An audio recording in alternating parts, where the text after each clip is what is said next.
Elspeth Cook, and I'm the reporter appointed to prepare a report and recommendation on this planning application for submission in due course to the Scottish Ministers, who will determine the application. The application is for residential and commercial development in a site bounded by Candleriggs, Ingram Street and Albion Street in Glasgow. Thank you for taking the time to attend this meeting. We've a fair bit to get through this afternoon, and I think with the number of people arriving there, we may be needed to get on with the introductions. I'll go to the applicant first. I'm expecting more than one person representing the applicant, Artisan Glasgow Ingram Limited. So perhaps one person could speak for the applicant and confirm who's attending with them, please. Good afternoon, ma'am. I'm Alistair Sutherland, and I am a partner with Burness Paul Solicitors, and I'm representing the applicant this afternoon. Also on the call for the applicant is the applicant's agent, Terry Porter from Porter Planning, Mr. David Westwater, who is Artisan's Regional Director for Scotland, Mr. Alistair Bain, who is Artisan's Regional Commercial Manager, and also Richard Mackenzie from RMP, who is the author of the applicant's noise impact assessment. I had down a possibility of Jaco Jansen. Did you say that name, Mr. Sutherland? No, I didn't, and I do not believe he is in attendance. Just looking down the list of participants, no, I don't believe he's in attendance. That's fine. Thank you. Thank you. We'll turn to the council now. Hi, good afternoon, Elspeth. My name is Alan Scott, and I'm the planning officer for the application, which was considered by the council. I also noticed that my colleague Andy Dale is in attendance. I don't know whether Andy wants to introduce himself as well. Hi there, just a group manager for development management, so working with Alan in the project. Okay, that's great. Thank you very much. I think I also was expecting someone from the landowner from City Property. I don't know if that person's here yet. Apologies if I haven't seen your name. Is Alan MacDonald here? Sorry, I was a wee bit late there, just arrived. Okay, that's fine. So Mr. MacDonald's there. And obviously I saw Lindsay McIntyre's name come up from KSG, who I thought was acting for Glasgow Life. We can maybe get a bit of information from you, Lindsay, about what your role is today. Hello there. I hope you are able to hear me properly. I'm driving at the moment. Unfortunately, my timings haven't quite worked out. Sorry about that. I am a director of KSG Acoustics, and I prepared a report previously for Glasgow Life alongside Richard Mackenzie from RMP Acoustics.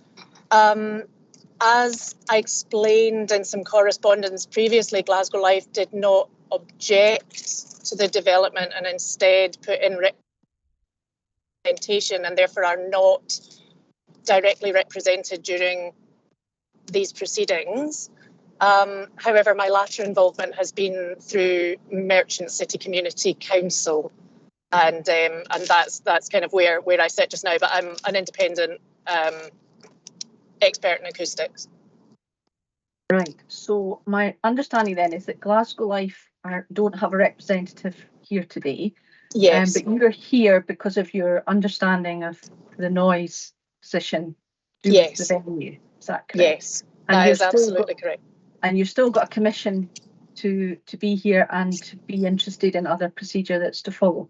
Yes, that's the position at the moment. It's just obviously that initial piece of work that was done for Glasgow Life has now been completed. So it's really just a procedural issue as much as anything else.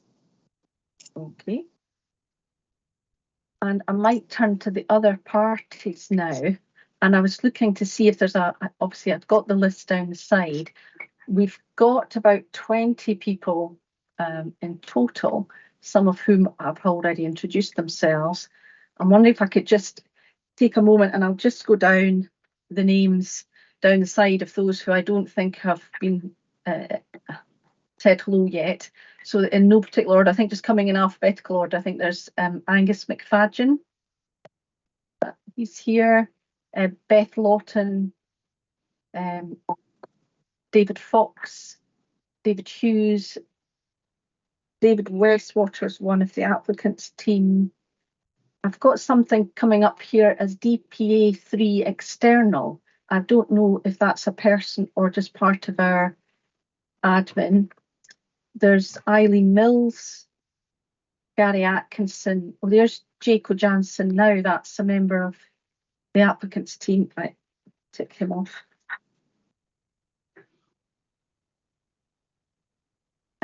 Hin Hui, if I'm pronouncing that properly. Then we have, there's Terry Porter's with the applicant. Mr. Coyle, I think you're from the Community Council. Is that correct? Yes, nodding, yeah. And Tricia Fort. Hello. Yeah, that's great. So we'll work from that just now, and I'll kind of keep an eye on that and see if anybody else arrives late.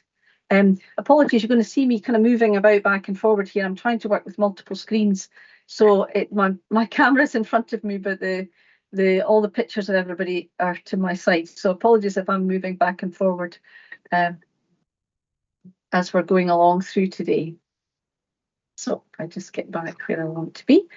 I was expecting possibly a councillor to attend. I don't see the councillor's name appearing, Councillor Mearns. So we'll just keep an eye on that. Obviously, I did have a question about the councillor's role when the council officers are here, but if she's not attending, that's perhaps superseded by events. So before proceeding, I just need to confirm, if you weren't aware of this already, this meeting is being webcast live at www.dpea.public-i.tv.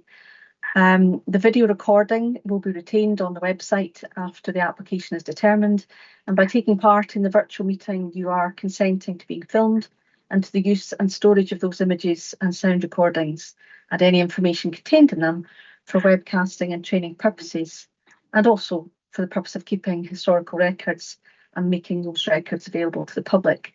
If anybody, for any reason, feels uncomfortable with that, they can either withdraw from the meeting or perhaps turn their video off so that their faces are not being recorded. It's up to yourselves. The webcast recording and broadcast is triggered by the live microphones. You've seen that already just in the introductions. So it will be helpful if you can keep your microphone turned off as much as possible. That way it reduces interruptions from background noise, and it's easier for me to hear any discussions that take place. There's quite a few people attending today, perhaps not as many as I originally envisaged, so that might make things a little bit easier. But obviously I can't always see everybody's video on my screen at one time. If I'm seeking the views of any of the participants, I'll make that clear, and it will be helpful to use the hand waving tool. I don't know if you've spotted it in the top bar of the Teams software. You can try and use that, or you can submit a question in the sidebar if you think I've missed you. Feel free to say if I'm missing a hand being raised or something, but it is quite difficult to monitor all the screens when there's more than 8 or 9 people present. It's always possible, including myself, and I include myself in this, that you'll forget to switch your microphone on or off. It's a really common problem in Teams meetings, but just be patient, just signal that this has happened and give each other the opportunity to address the problem. Also, I'll need time in between to take some notes as things occur when we reach certain points in the meeting. Please don't assume that those quiet moments are an invitation to raise new matters. It's really just allowing me to keep on top of my note taking as I go along. I don't intend to take any breaks today. I'm hoping we can just work through the matters in the agenda and get finished well before 5 o'clock if possible. And that takes me on to the purpose of the meeting, and I think that might be quite useful to go through this. This is a particular type of application. It's got a particular process it's going to follow. For those of you involved in planning, it's be reasonably familiar, but I'm conscious that I have people here who perhaps aren't dealing with planning matters on a daily basis. So I thought it'd be useful to run through the purpose of the meeting, a little bit about the application and the wider process that I'm following. So this meeting has a very specific purpose, and it's directly related to the task that I've been set by Scottish ministers. So it's perhaps useful that I summarise what has happened with the planning application and why I'm involved. Glasgow City Council decided to grant planning permission for this development in February, and before that decision was issued, the Scottish ministers decided to call in the application and determine the proposals themselves. This is a statutory power set out in the Town and Country Planning Scotland Act 1997.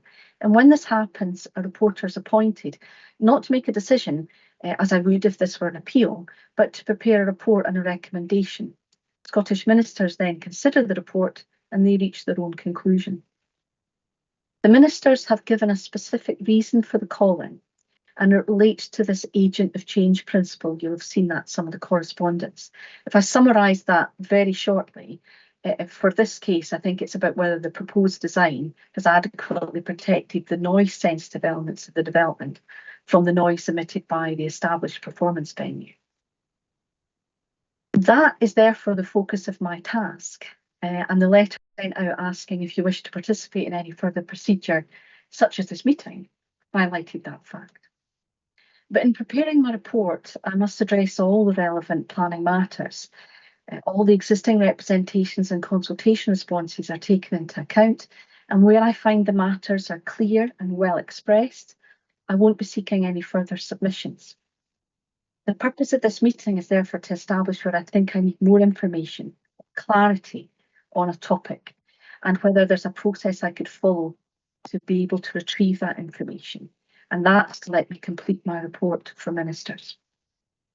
Importantly, the meeting is not an opportunity to express an opinion on the merit of the application proposals or to criticise the submissions made by the other parties.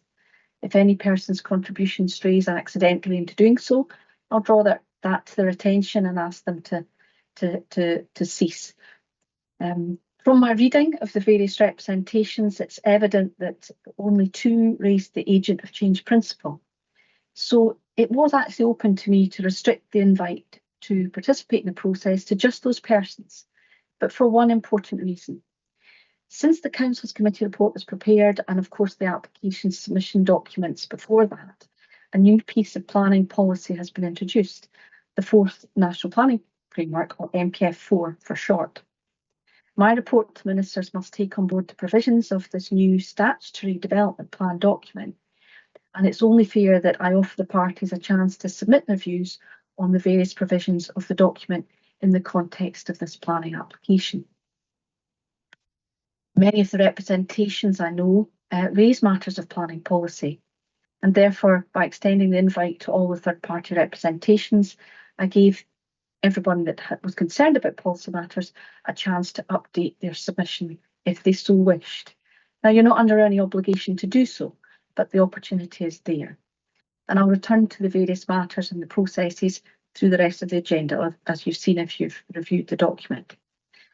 Before I go on, though, are there any specific queries at this stage, but just relating to the purpose of the meeting? I'm not seeing anything, and I don't see any hands being raised, so I'll crack on. The first item on the agenda is the description of the application proposal. I gave a wee summary of what I was going to be concerned about in the agenda. My question really is for the council and the applicant is whether or not you can come together after the meeting and find an agreed form of words that updates the use classes referred to in the description to reflect the changes in the use classes order that happened around March of this year.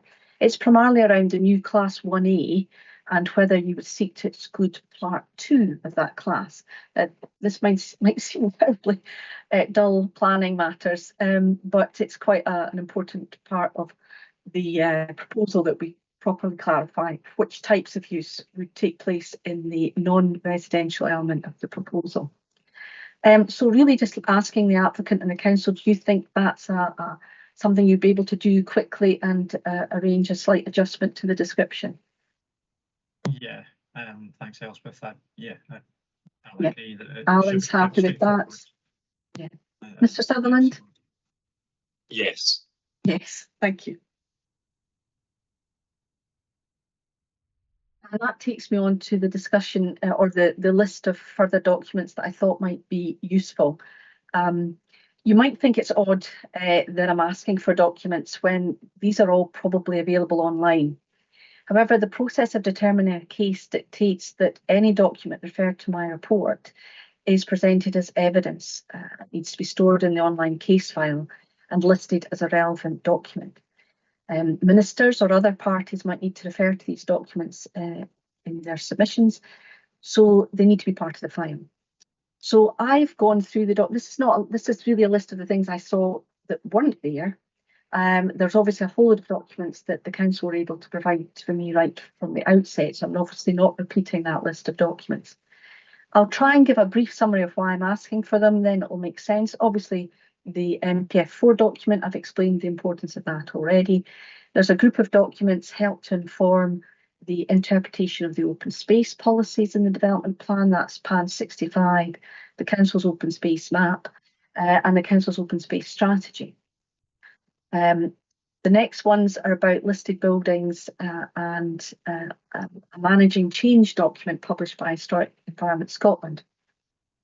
And just to explain that, right at the outset, I asked for details of the category A listed buildings, but when I was looking at the case file in more details, I discovered that some of the buildings around the site are actually category B and C, and I didn't get details of those particular documents. And their presence and the effect on the setting of those buildings was not too obvious from the council's report of handling. And there's also, I actually think it's a typing error, is that in the committee report, the council has referred to a managing change document on demolition of listed buildings rather than the setting of listed buildings. So I think it would be quite useful to correct that and have the correct documents put forward and a bit of update to the information to take account of that. And the other part there is about surface water matters. This is really a bit of housekeeping almost. The council seems to have agreed with the applicant that there is a solution to the surface water, and it seems to have taken place on the basis of additional information that was submitted after the main technical reports. So I'm really looking for, from the council or the applicant, just some information on what that was, copies of correspondence that allowed the surface water drainage issue to be resolved favourably. The next set of documents are drawn from various parts of the submission and are really a technical noise guidance documents, some government ones, some British standards.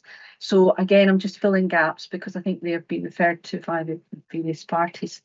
The one that isn't there, and I think is quite important, and that is the one towards the end of the list, and that is the Scottish Minister's decision on St Vincent Street, Glasgow.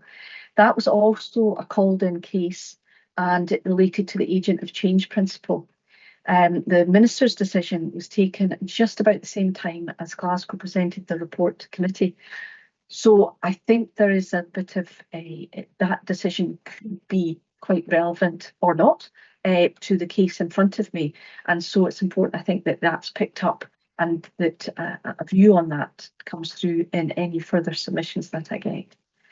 And there was also something, I've not put this in the list, but I'll ask you to have a look for it. The environmental health consultation, when I was reading through the copy that I have on file includes an exchange of emails with Peter Lavelle in the environmental health team at Glasgow. And he seems to have been sent an RMP comment or document that responds to Glasgow Life's submission in June of 2022. I don't seem to have that, and it might be that it clarifies or provides extra information about how the applicant has responded to some of the comments by Lindsay McIntyre's assessment. I also would be interested in knowing if there is an additional environmental health consultation after August 2022. Without going into details, I didn't feel like the committee report had presented exactly the same information that Peter Lavelle had in his email, and I wondered if there was some interim information that happened in between. So those are the things that I would be asking to come forward. And now I'm going to open up as to whether or not the other parties have spotted any other documents that you feel should be listed. This is not the only moment where you'll be able to raise this. There are other opportunities through the other processes I'm looking at, but it'd be good to know if there's anything else obvious that I've missed. Does anybody want to contribute just now? Not seeing any hands going up. That's brilliant. That means I've covered everything. Excellent. Oh, Eileen Mills, sorry. Your microphone. There we are. Can you Oh, hear me that's now? it. Sorry. Thank you. I'm not sure about it being another document, but there has been more new fans have been put on the top of the City Hall buildings just more recently this year, which appear to be rather noisy. And I'm just wondering if a further review would be required in this regard, in particular, regarding the noise which can be coming from the City Hall complex.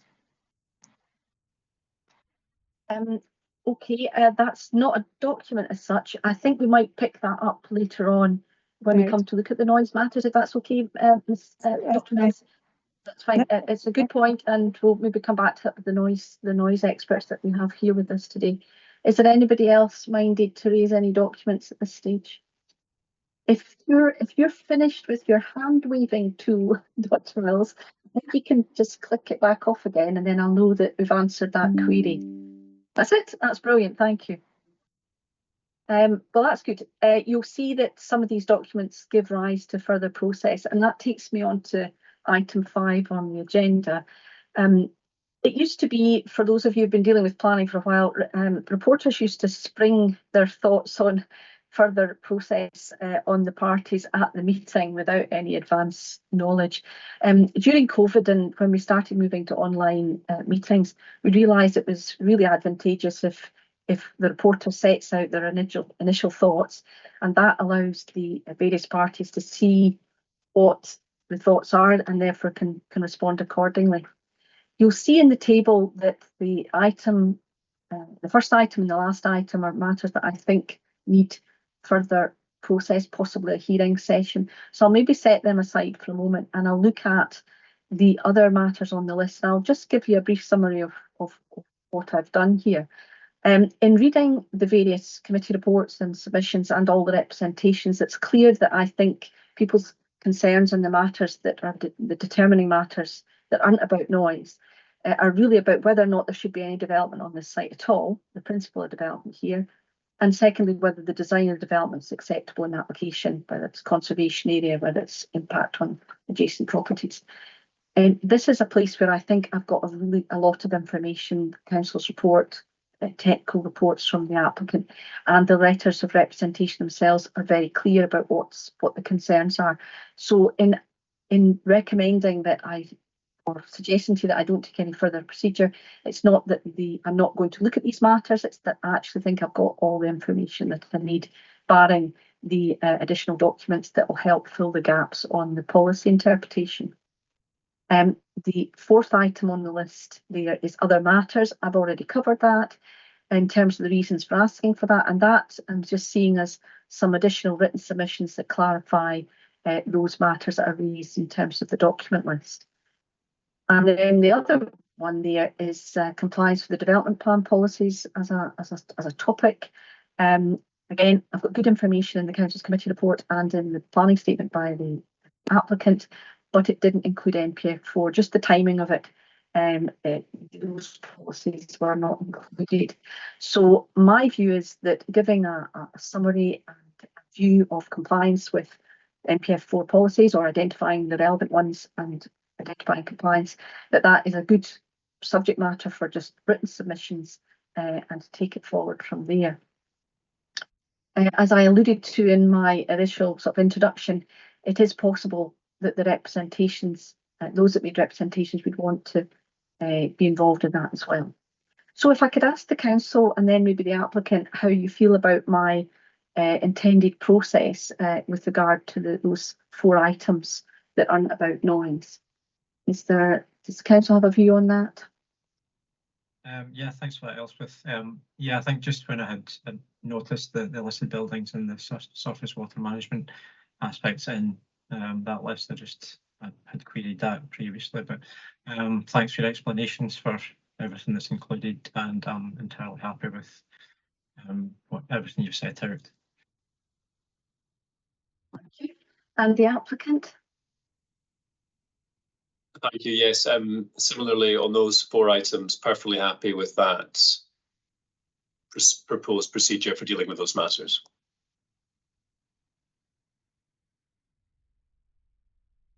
Right, and so we've got the other people that have made representations, and I'm wondering if there is a desire amongst individuals or a group to participate and submit information on NPF4 policies, because obviously you weren't in a position to do so when you were asked to make comment or given the opportunity to make comment previously.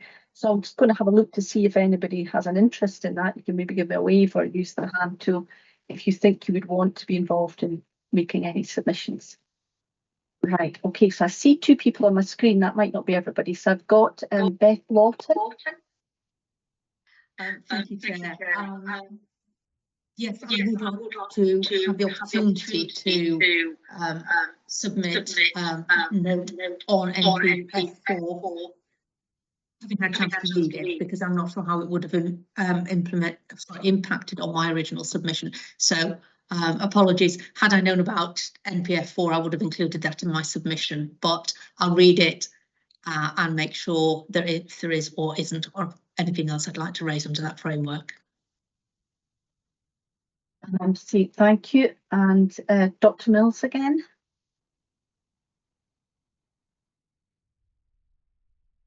Dr. Mills, did you want to, do you want to raise something on that, or just saying you want to? No, just registering that I would like to make. You want to, yeah, that's it. Yeah. And then who else did I see? I did see somebody else. Mr. Coyle's helpfully put a comment in, so that's the Community Council.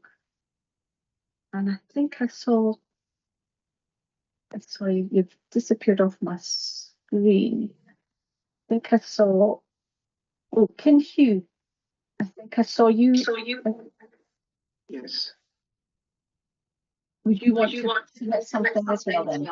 Yes, I want to submit about the trees, the existing trees. Okay, I'm getting quite a bit of feedback with this, so apologies if you're getting that as well. I'm wondering if is there somebody got a microphone on as well as me? Okay, the only thing I would say to you is that I can't and I won't be inviting comment on general matters that are already covered by the representations that were submitted originally. It would be specifically about NPF4, this planning policy document. And if your comments were about how NPF4 might impact on trees, then I'd be happy to take the comments. But if it's a more general submission, then that isn't provided for at this stage, and that's not what I'm looking for. The rules of submitting these things are fairly strict, but also quite flexible, as flexible as they can be. But in general, if there is a purpose for a written submission, it has to stay within the scope of that, because that's how the process is going to flow. I hope that's all right. Can Hugh? I don't know if you've still got your microphone on. Back. I see another hand up for Lindsay McIntyre. Hello there. Yeah, no, it was just really very briefly just to comment that obviously NPF4 reinforces the agent of change principle, so I'd also be interested in just picking up on that. Yeah, that's fine. Thank you. Okay. Now, have I got everybody? I'm just going to look to see. Oh, sorry, David Hughes. Apologies. There that. Elspeth, yes, thanks very much. It's just that I would like the opportunity to read NP4, and if I see anything different from what my original submission was, I'd like the opportunity to submit. Yep, that's okay. That's fine. Got everybody.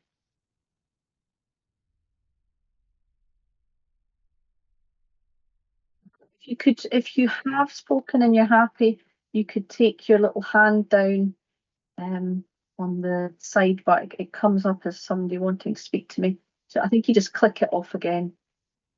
Thank you. Now,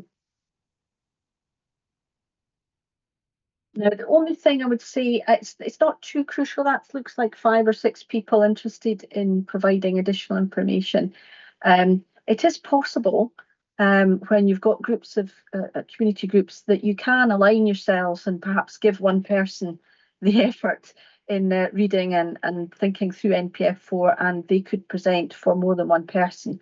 I think it's worth considering when you may all be covering similar ground, but you're not obliged to do that, but it's worth thinking about so that you can perhaps share the effort rather than have a duplication of effort by participants.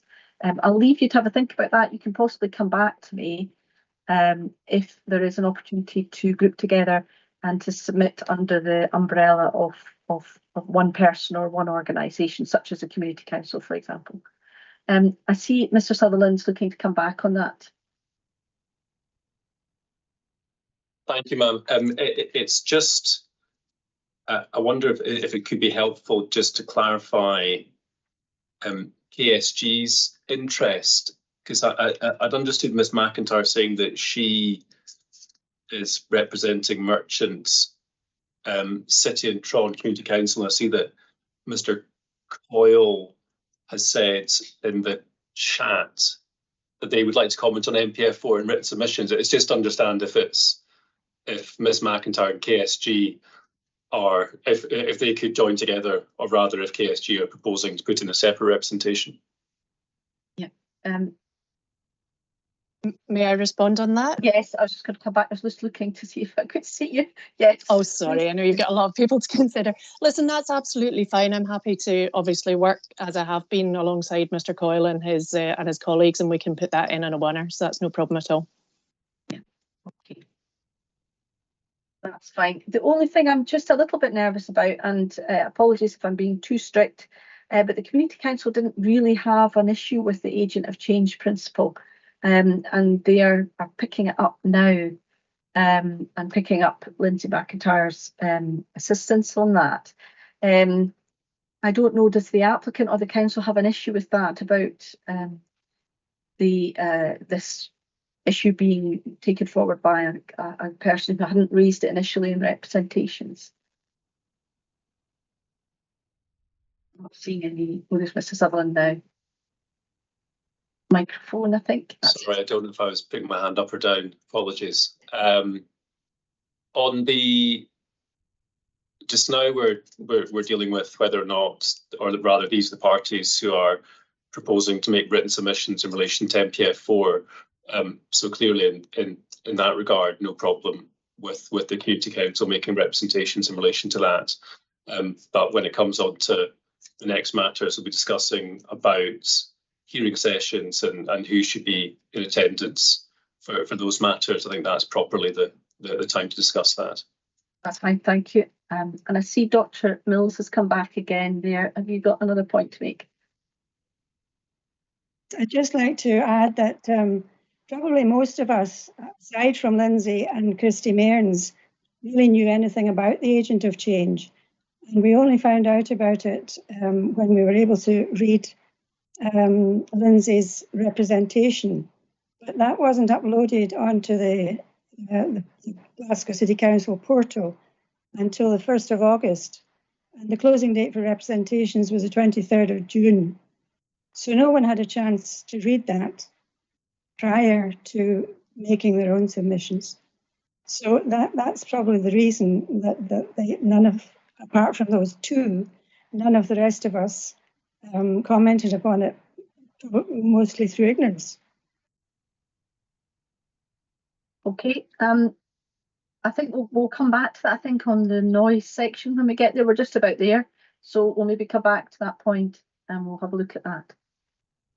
I see Ken Hughes still got his hand up, but I'm not sure if that's from what. Is he still wanting to speak? No. Yes. I'm not seeing him coming forward. Dr. Mills? I'm sorry, I think Gary Atkinson has registered, he wants to make comment in the chat. Right.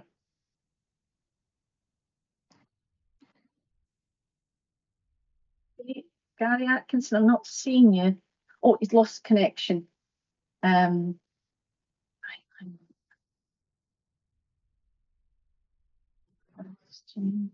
Chat. Gary Atkinson. Right. Hang on till I catch up with this. Okay, I've got some questions about noise that we're coming to. That's fine. We'll come back to that in a moment or two. So we have a plan in terms of further written submissions to pick up MPF 4. I'm conscious that we're heading into July and August, holiday periods for some, but I'm looking to see if we can really get to the bottom of these written submissions probably by the 21st of July, because I need to allow another 14-day period after that to allow the parties to comment on each other's documents. So I'm just looking for a kind of a response as to whether or not the 21st of July is a serious issue for anybody. It's 3 weeks roughly from the end of this week, and I'm hoping that's enough time for people to get a proper look at the document and prepare their submissions. So does anybody have an issue with trying to achieve this written submission within the next 3 weeks? Mr. Sutherland? Yeah, I'm sorry, I don't like to be the first person to put my hand up and say that will cause a problem, certainly from the applicant's side. And it is due to holidays that there are, well, I am off on holiday for 2.5 weeks, as is the applicant's agent. So the first half of July is very difficult for us. And we're nearly at the end of this week. So certainly from the applicant's point of view, that would be challenging. Okay. Let's have a look at my diary.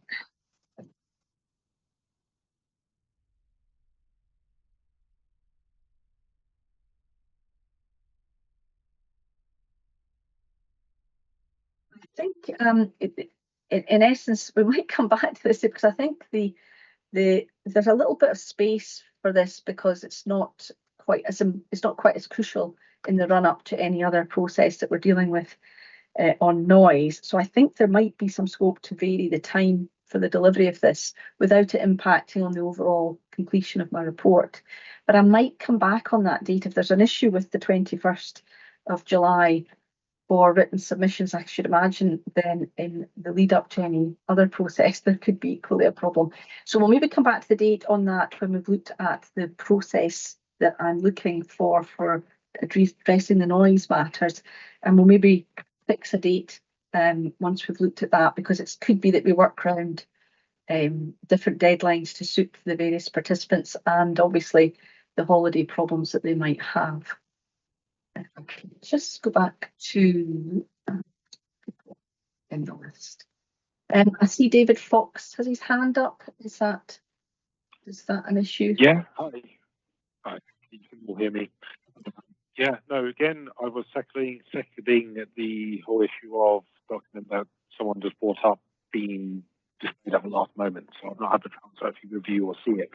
Also, the date that you just mentioned is I'm not able to do that as well.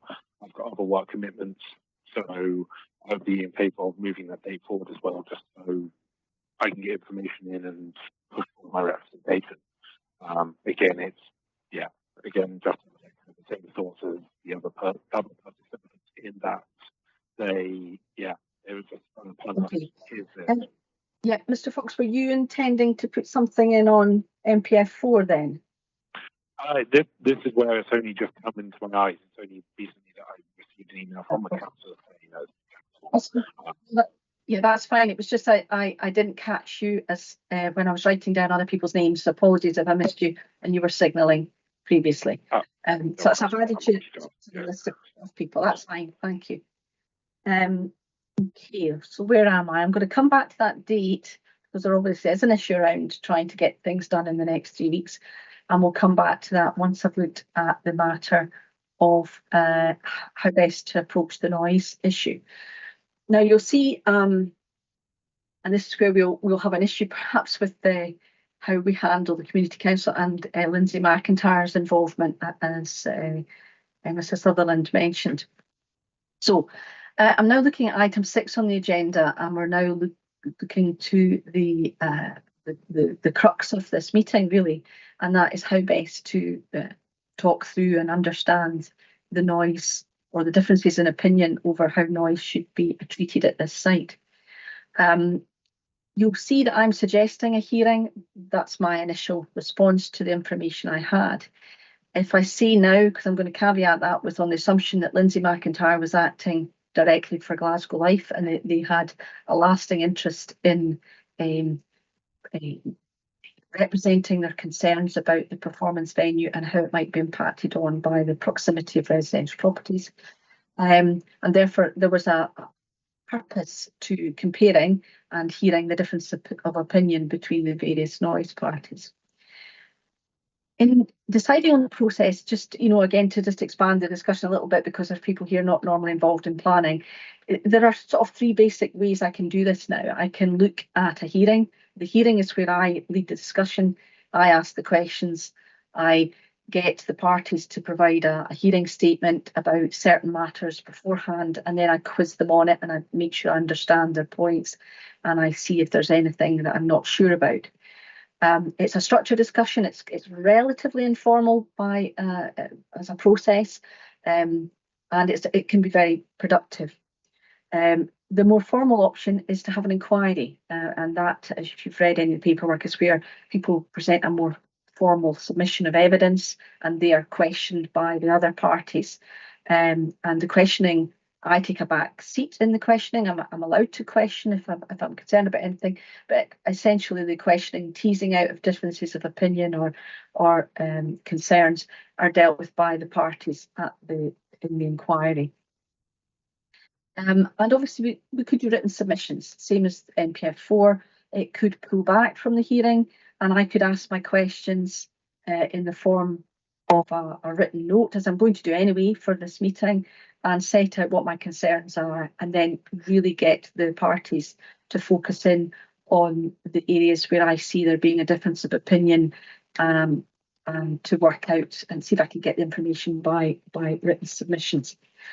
So before I open up the other opinions on this, I think it might be helpful if I just say where I think the differences of opinion are and add in a little question of my own, and then maybe it'll help others decide how best they might participate in this. So I've seen there's a few topics where I think there's difference of opinion, and the first is the choice of the noise level that should be the design level, this placing on a noise rating curve, and what is the appropriate one for this building. The second is whether or not, when the noise assessment was carried out, whether or not it was testing an accurate event that gave a true picture or sound picture, if I could put it that way, of what happens when there's a music event on in the fruit market. There is also a clarification about whether or not we're planning to have the windows open for ventilation, so that the noise levels that are picked are with windows open for ventilation. And tied to that is the fact that a lot of these flats have balconies and outside private spaces, and by necessity, their main window isn't in fact a door out into these spaces. So therefore, how is the noise in the private amenity space, external amenity space, being tested here, and whether or not that's an issue. And it leads then to the design of the mitigation measures, whether or not they are now responding to the correct noise level and the correct anticipated noise coming from the performance venue, And as a last matter, I would then tuck into that the wording of conditions or other measures that we're going to look at that issue. And one of the matters raised by the council, which was about whether or not there's how best to approach future monitoring. So these are where I see there's being a difference of opinion. And so what I'm really looking at is how the parties now respond, taking into account that Glasgow Life are not officially employing and asking Lindsay to act for them, how we take this matter forward and whether or not the parties consider the hearing to be the best solution. See, Mr. Hughes, you've raised your hand there. Oh, I think you've not got your microphone on. Yes, thanks very much, Elspeth. It's just if you're compiling a list of issues there, it's just to remind you that Dr. Mills raised a further issue which hasn't been considered before. That is that after the noise impact assessment by Artisan, ventilation fans have now been installed in the roof of the city halls, and they make a considerable noise. And in the recent weeks, when it was very hot weather, they were at full blast, and it was significant. That's a good point. I was seeing that in a way it would get caught up in the sort of in the testing regime to a certain extent, whether or not we've got a proper picture of the noise from the building. But you're quite right. If there is a change of circumstances at the building, whether or not that means there is a different noise picture, if I use that phrase again, in terms of what is experienced at the site. But I'd probably go back to the applicant or the council now as to whether or not what your thoughts are on the hearing process as a means to talk through these issues and establish where I can try and resolve the differences of opinion or why those differences of opinion occurred. I'll go with Mr. Sutherland first, just that we are seeing the pictures. Thank you, ma'am. If I can maybe make three points. The first is just to be clear that the agent of change principle is not a new issue. So it has been suggested that parties have not had the opportunity to make representations in relation to this. It is in terms of Section 41A of the 1997 Act, what is effectively the agent of change principle has been a relevant consideration since December 2019. So it's only just recently been embedded as policy in NPF4, but certainly all parties have an opportunity to make representations and submissions on the agent of change principle, and only, as you said earlier, 2 parties did so.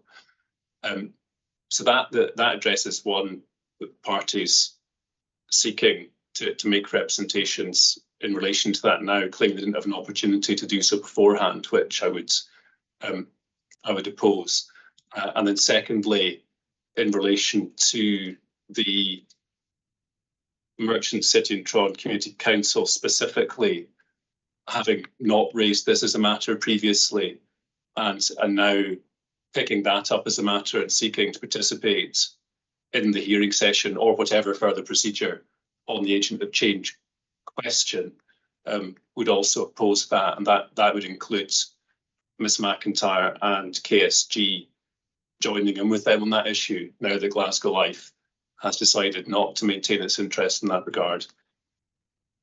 Third point is in relation to the difference of opinions that you've identified, and looking at my own notes, I'd say that I'm in broad agreement that is the scope of the disagreement, or rather where there is a difference, if I can put it slightly more lightly.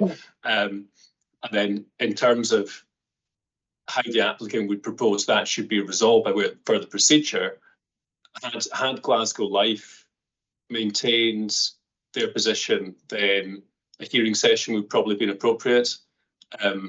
A hearing session may still be appropriate, and I would submit that that's very much a matter for you as to what you consider would be most helpful for you to understand the issues around the agent of change and whether or not you feel written representations from the applicant and the council are sufficient, or indeed if a hearing session would in any event be helpful in that regard, and the applicant would be content with either of those.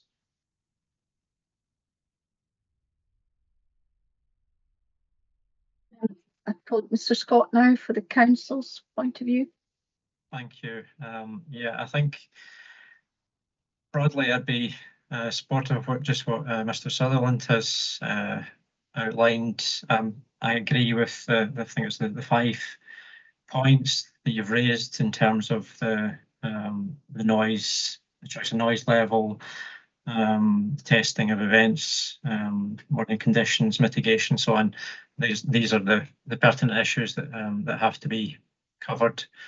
And in terms of, I certainly don't see there being the necessity for a full inquiry, but whether it would be a hearing or further written submissions, I guess it's down to yourself to decide. But I mean, I appreciate that within the council there are other parties who could take part in a hearing session, but at the same time, those 5 issues that you've raised, I think they could also be covered simply through further written submissions.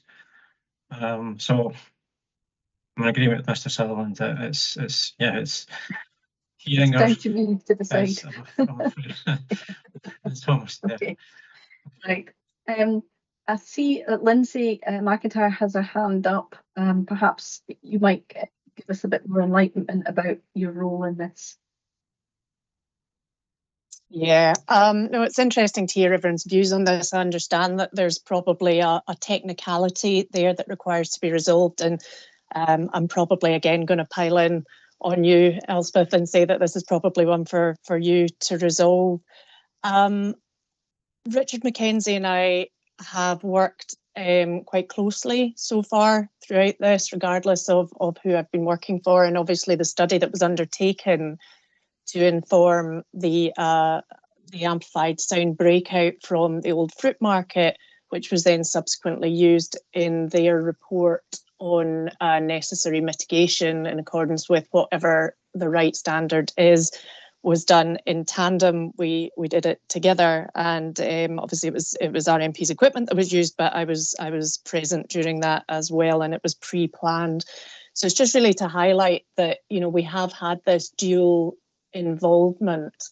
I think it's also important to highlight that the submission that I made on behalf of Glasgow Life immediately afterwards is of course in the public domain, and is one of the documents in the planning portal which you will be making reference to. And in that document, I have of course set out all the relevant points that I feel are worth consideration here. So albeit that I would be very disappointed to not be able to participate, I think I have obviously had the opportunity to set out where the issues lie, and I don't think it should be too difficult to identify what those are.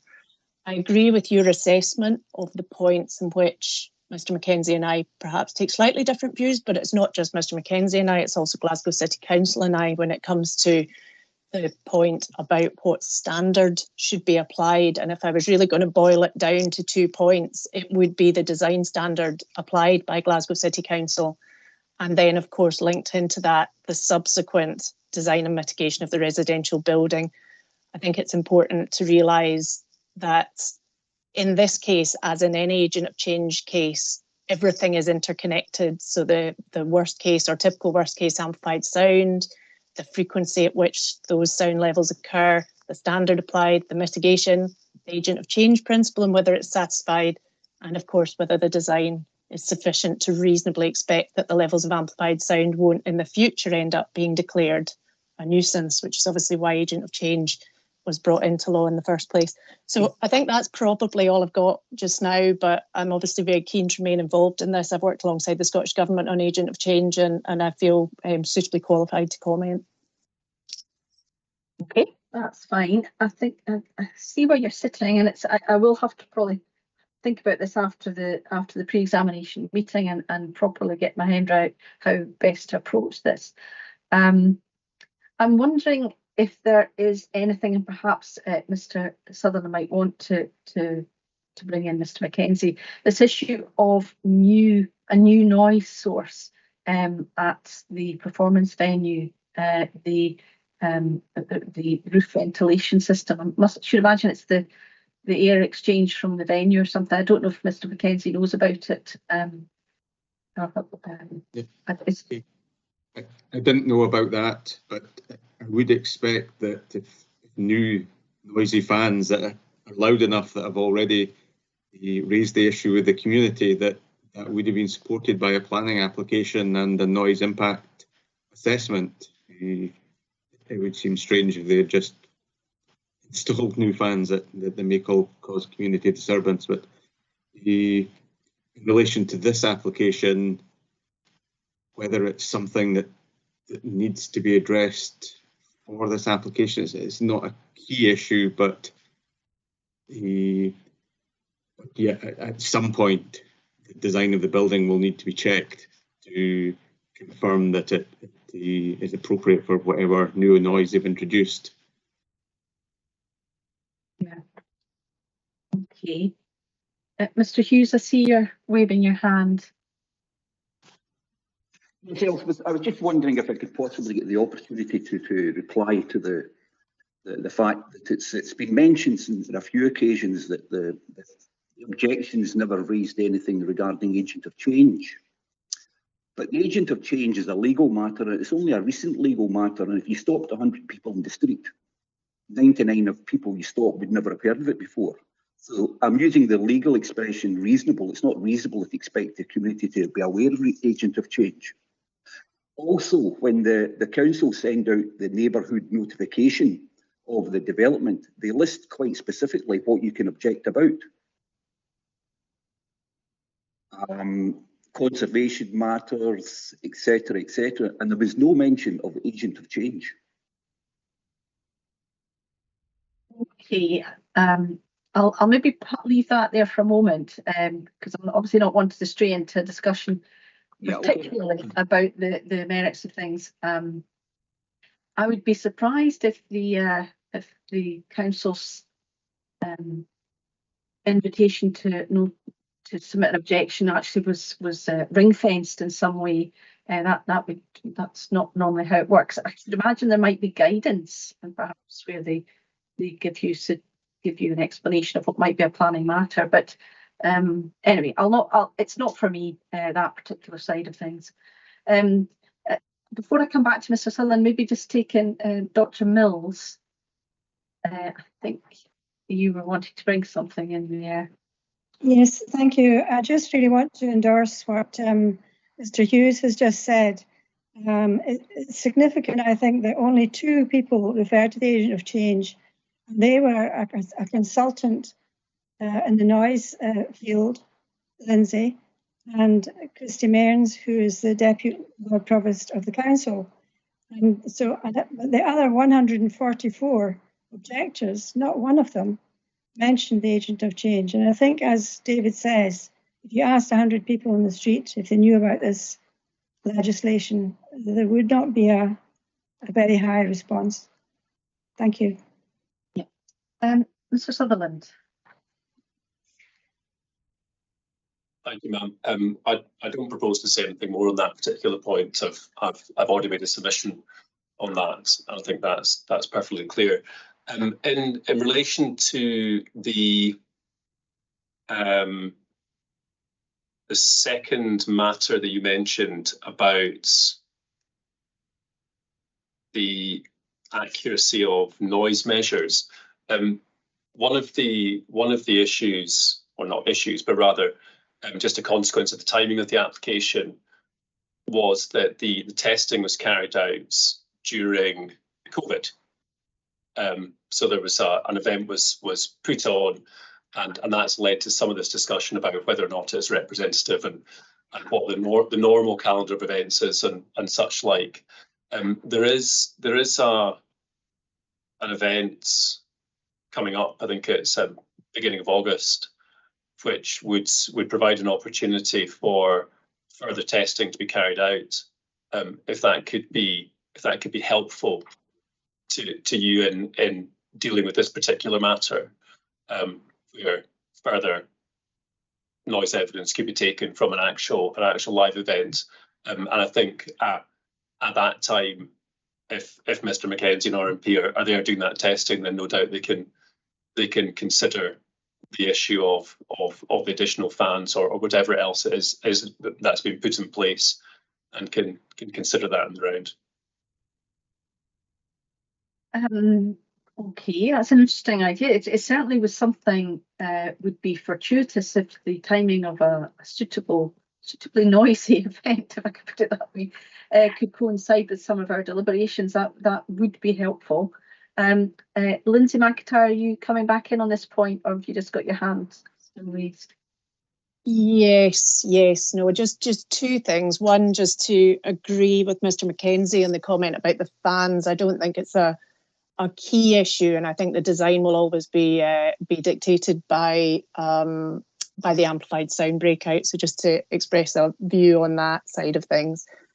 And also just to pick up on what Mr. Sutherland has said just now, just to highlight that it's not unusual to establish levels of amplified sound breakout through a controlled set of tests like the ones that were undertaken with Mr. Mackenzie and RMP, because it gives us the autonomy to be able to adjust levels and make those changes, rather than it being a live environment where people have paid for tickets and we have to just deliver what they've paid for. So I'm not entirely sure that point's really relevant. I feel like there's a good data set there. I've been down during other events before. If there's another opportunity, then of course, but I think any event that you might go to, you have to take it in the context of what happens during the course of the year and the variation in music genres and lateness of the hour that are generated across those. And that's why we went for that sort of typical worst case approach, which is the robust method. Okay, straying a little bit into the merits of things there, which I was trying to avoid doing. I was trying to keep on the process. Having listened to everybody, I think I've caught everybody there. I'll just double check. I saw Andy Dale's just come up there. Yes, it's from the council. Sorry, going back in time slightly, just reflecting on the procedures in terms of written submissions and what you'd originally put in your table. If it transpires that you are minded to go with a hearing session and looking at those specific items, I just wanted to see a bit of clarification in terms of the scope of, for instance, addressing noise from the performance venue and the pertinence and relationship that has within NPF4, not just in terms of the agent of change, but in terms of the overall ambitions of NPF4. Would the scope of any hearing session looking at noise allow scope to dwell in what the overall holistic aims of NPF4 actually are?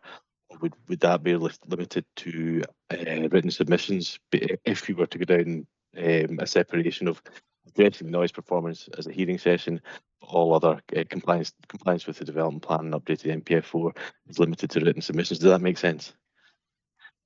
Yes, it crossed my mind as well that there is a moment in the discussions on the noise information where we might need to look at what the policy position is in terms of what it's seeking to achieve in terms of the noise from the venue. So I would have think that if there were policy matters just relating to the agent of change, it could well be possible that those slot in, or information is discussed and then it's picked up through the written submissions, that those matters have been raised.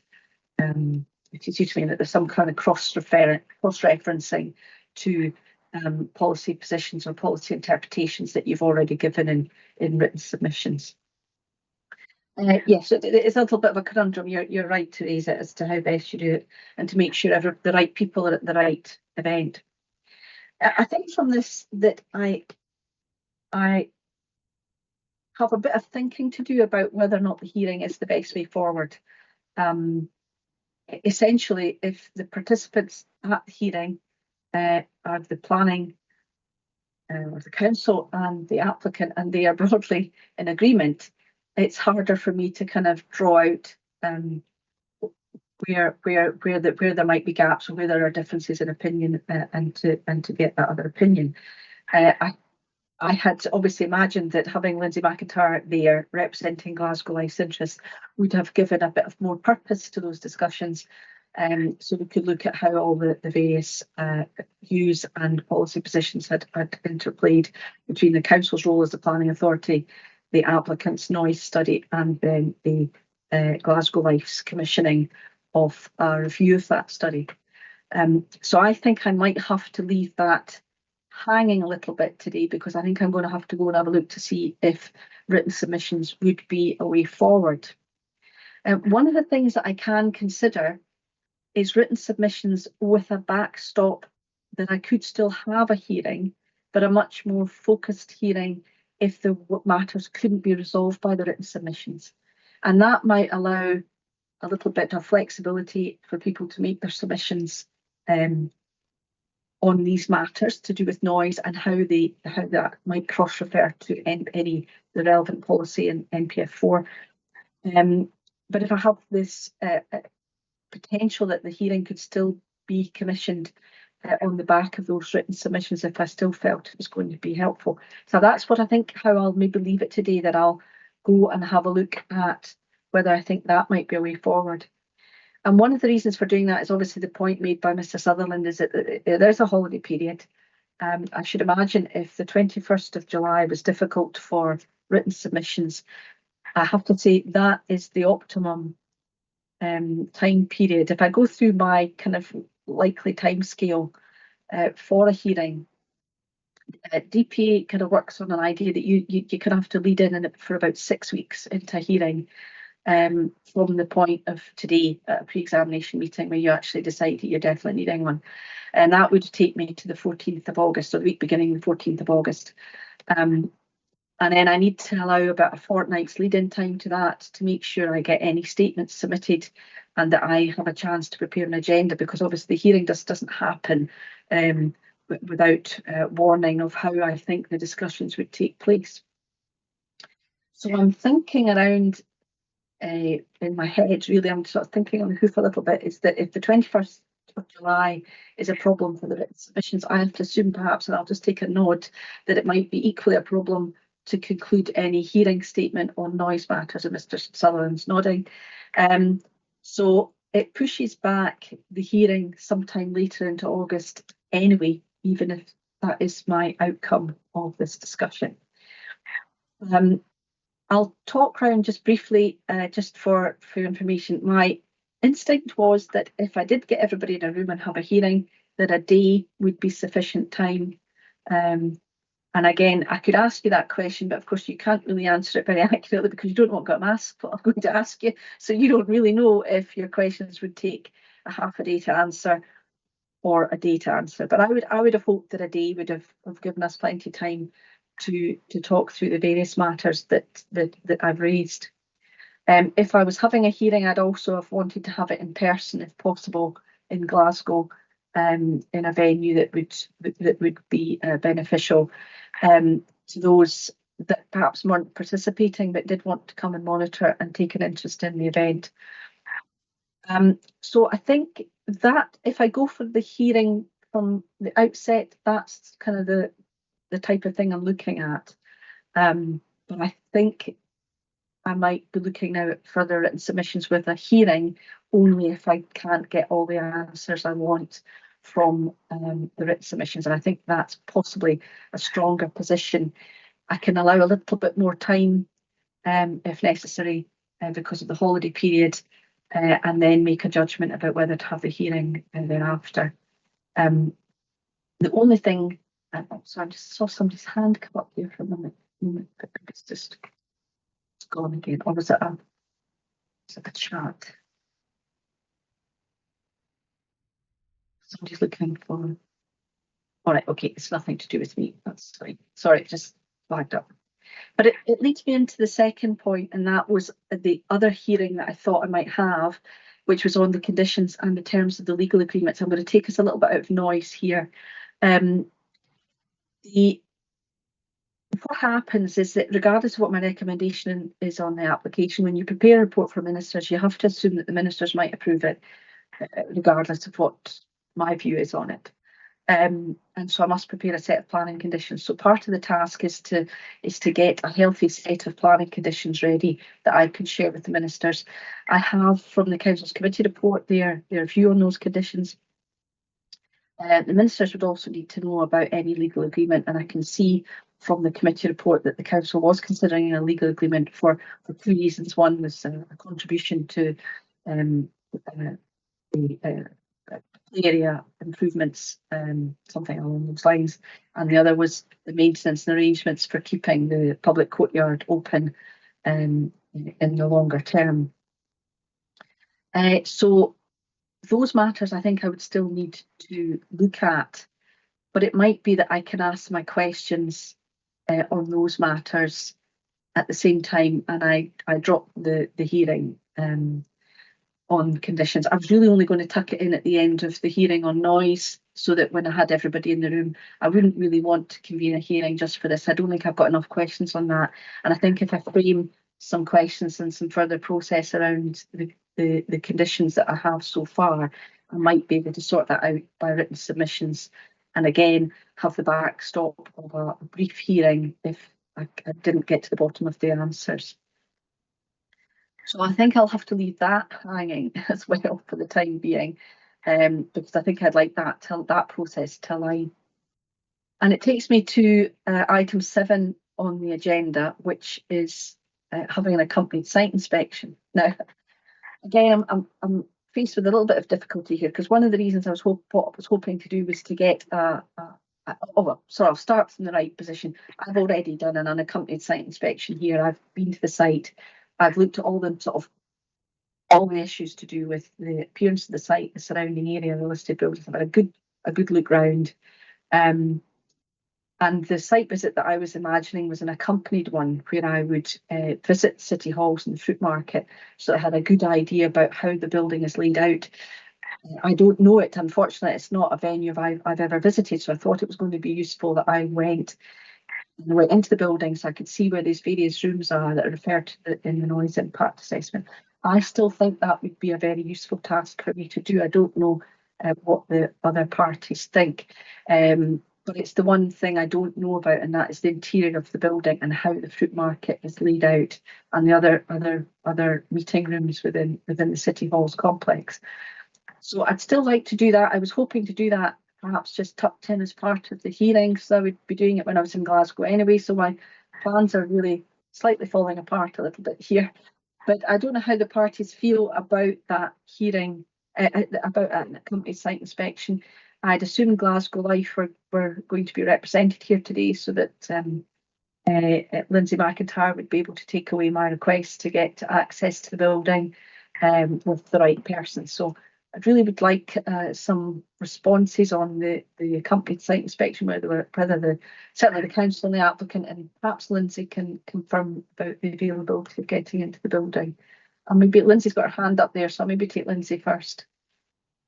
Yes, thanks for that. Just to make entirely clear about Glasgow Life's position, and again, I don't speak on their behalf, but I mean, I work with them regularly, and I've had discussions right up to this morning with them about this matter. They remain extremely interested in this. It's really just the fact that they didn't object, and that was a decision that they came to after much deliberation, but that was the position that they took. I feel that they would be delighted to show you around those buildings. I think it's a very important point that you raise, understanding the layout of the old fruit market and the City Hall relative to the Artisan proposed development site. And I'm more than happy to take that request back to Glasgow Life if that's something you would like me to do. Yeah. And the applicant and the council, Mr. Sutherland.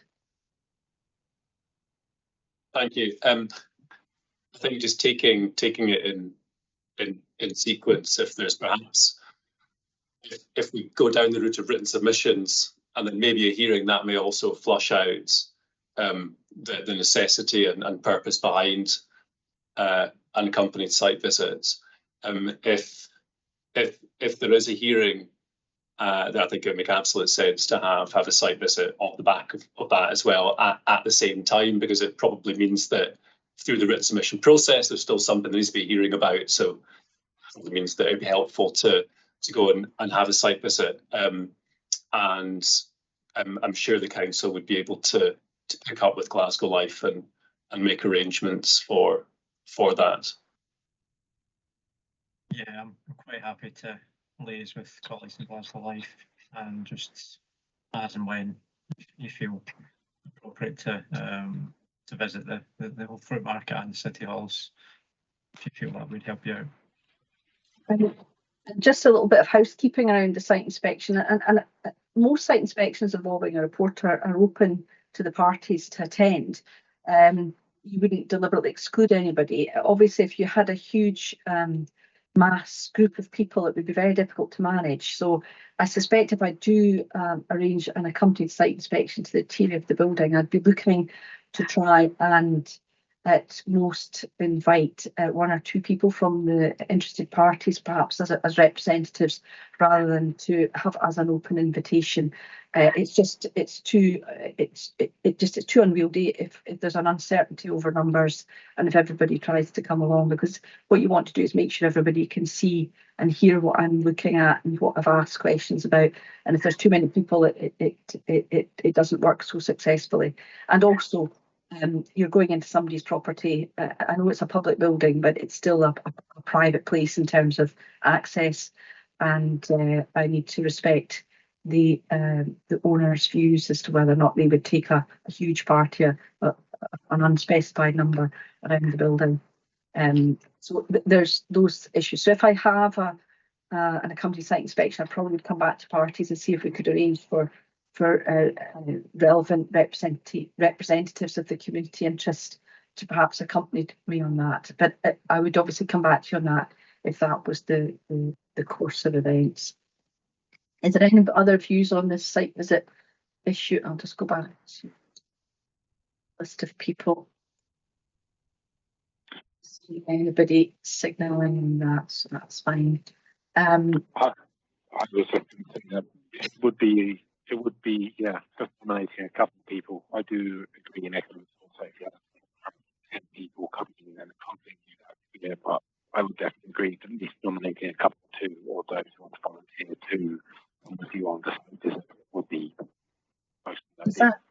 Is that Mr. Fox that's speaking? I think that's the case. That is, yeah, that's fine. Yeah, it just you didn't appear on the screen easily. Thank you. We're doing really well considering how many people are in the meeting. I think we've done remarkably well to get to keep on top of everybody's interest today. So it takes me down to some additional information. That's item 8 on the agenda. So really just looking to see if we could tidy up a document list and see if there's anybody willing to take that on, either probably the applicant or the council, just to take the list that we have and give everything a number, essentially, so that the documents can be easily found and can be properly referenced through my report. Relatively easy to do, and I'll send out some notes that we've been, if you haven't done anything recently with us, we've been working on using the wonders of technology, digital technology and hyperlinks and things to create interactive document lists. And we've got some guidance on how that might take place. So I'll hopefully maybe leave it with the applicant and the council perhaps to liaise as to who's best to take the list of documents and just give them a number and add in any additional documents that have come out of today's discussions. I don't know if anybody else. Oh, and the other thing I think was just the heads of terms.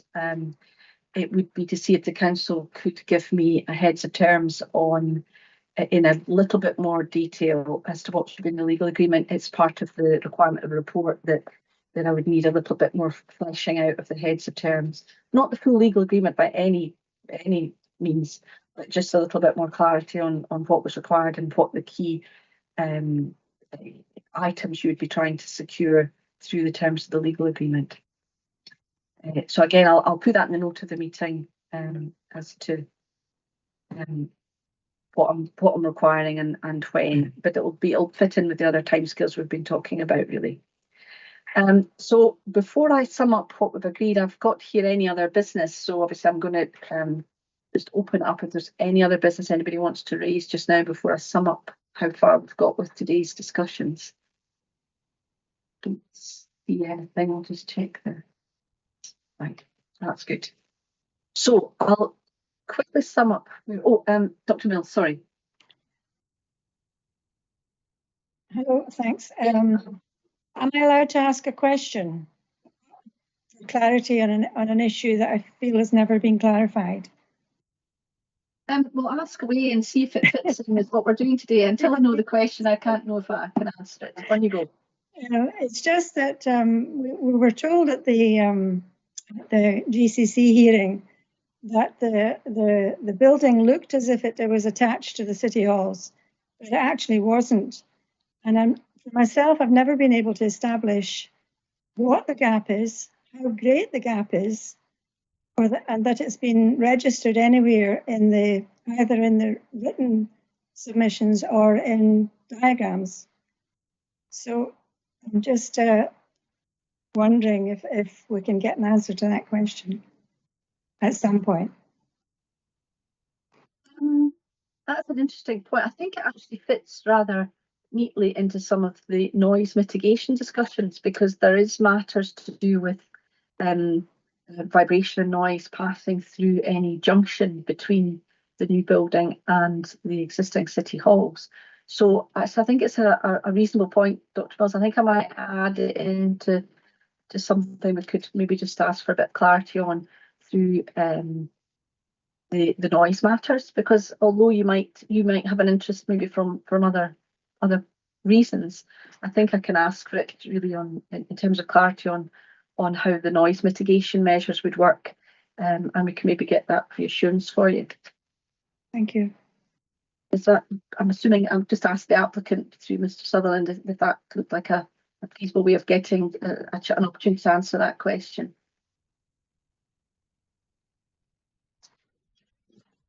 Without straying into the merits, if it's something that's relevant to the noise, then absolutely that can be picked up in the written submissions or the hearing session.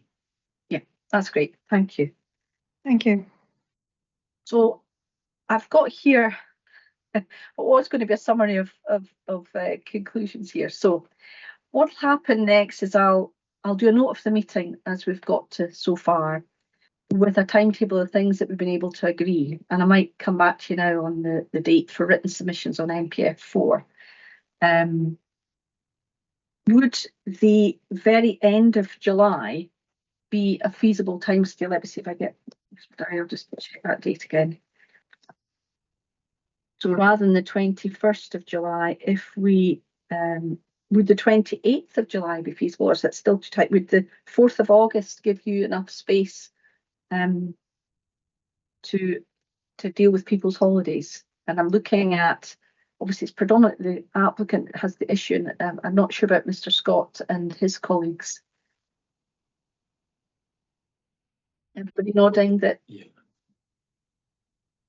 Yeah, so if I move that back to 4th of July, Friday the 4th of August, as the deadline for written submissions on NPF 4, and it's possible if I do go down the route of written submissions on noise or a hearing statement on noise, I'll push that back to the 4th of August as well, and then we'll look at hearing dates at least a fortnight after that. I won't be able to settle a hearing date at the moment, but I will come back to you as soon as possible in the note of the meeting with a sort of prospective timetable for these things. What I'll do then is I'll look for really everything. I think if possible, I'd like to get the extra documents in sooner if possible, and also the written submissions on the more minor things. So the listed building written submissions and the extra documents coming in perhaps in the next fortnight, so by the 14th of July, because they're not detailed. I don't know that they'll need the full attention of Mr. Sutherland. It's really just clarifying matters that the council I think has dealt with, but hasn't properly set out for me so far in the information. I'm not even sure the applicant has a role there. I think if the council is able to do that bit, Mr. Scott, would you have a problem doing that bit by the 14th of July? You don't have holidays that are going to get in the way, that's fine.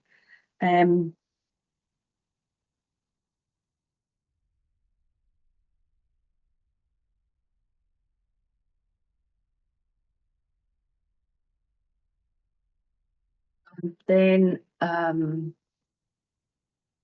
yeah, I think, and then the site inspection, I'll possibly liaise with the council and the applicant direct over a date that fits in with the next course of action, basically, and see if I can find a time when I can get in when it's convenient to the venue, so we're not getting in the way of an event. Although it might be quite nice to be at an event, I think there might be a distraction if there's other things going on in the building if we're trying to look round at the same time. So really that's what we're going to do. I think the key to this is the note of the meeting, and for those of you again who've not been involved in this before, what happens is that the note of this meeting becomes in itself what's called a procedure notice in terms of the appeal regulations, and we're using those appeal regulations as a means to process this case. And a procedure notice sets out what everybody's required to do in the timescales by which they're expected to deliver their information. So the note of the meeting won't be a verbatim, these points were raised by so and so. It will really be about the action points that come from our discussion, what I would like to see happening next on the key matters, and putting in place a timetable that everybody can see, where they can see where the things have to be done, allowing for an exchange of information. One of the things that I might ask, and it can save time, but there's no obligation on anybody to do so, that is if you feel you're happy to share your email address, this is for third parties. Those of you with business email addresses, we're not so concerned, but those with private email addresses, if you're happy to share them, it means that we can create a contact list so that everything that's submitted is automatically shared with the parties that have an interest. If not, then what will happen is that Christine Brown, my colleague, she'll arrange to take the information that comes in from the parties and then share it through the confidential email circulation list that she has. But if you're happy to share email addresses, it can save time, and it means you get things a little bit quicker because you get it at the time that it's sent to DPA rather than the time when Christine's able to process it and pass it on. That's just a little bit that can speed things up for people. A bit difficult when we've got 40 people and not everybody's present here, because obviously now all the opt-in parties all have the same status, whether they came to this meeting or not. So we can work around that. So is there anything else anybody wants to raise? Obviously, I'll get the note of the meeting done as soon as possible after we finish up today. So hopefully it'll be out to you on Wednesday or Thursday, and you'll see what my deliberations are. But I think I've given you a big clue as to where I think I'm going to go with this. I don't think there'll be any surprises. So anything else? Oh, Andy Dale, sorry, it just popped up there. I just this is a matter that arises quite late in the day quite often now. Just thinking about the proximity of the site to the River Clyde, and just for those who are not aware of it, the NPF4 document identifies sites within up to and around 500 metres of the River Clyde as national developments. Now, I've just did a quick measurement, and it's just over 600, I think. That's very approximate. Now, up and around is a very vague set of terms, and judging by the fact that we've not raised the fact that this development is a national development, I'm suspecting that we're assuming it's not. But it'd be good to get clarity in that, because that has implications about how we use and assess NPF4. So I wondered if you had any views on that, Elspeth.